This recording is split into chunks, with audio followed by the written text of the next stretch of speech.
আসসালামু আলাইকুম। আজকের বিষয় রাসূল সাল্লাল্লাহু আলাইহি সাল্লাম ডান পাশ থেকে যেসব কাজ শুরু করতেন।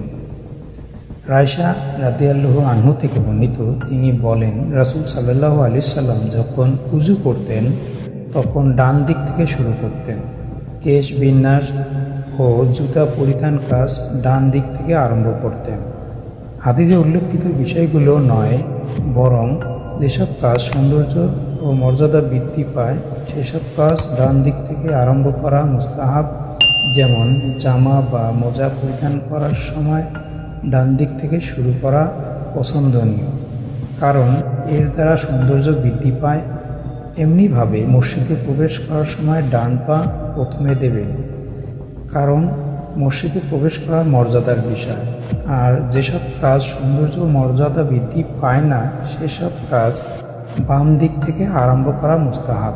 যেমন পায়খানা প্রবেশ করার সময় বাম পা আগে দেওয়া, কাপড় ও জুতা খোলার সময় বাম পাশ হতে খোলা আরম্ভ করা এবং মসজিদ হতে বের হওয়ার সময় বাম পা আগে বের করা। রায়শা রাদিয়াল্লাহু আনহু কৃত বর্ণিত হাদিসটি মূলনীতি হিসাবে গণ্য করা হবে। সহিহ মুসলিম হাদিস নম্বর 639।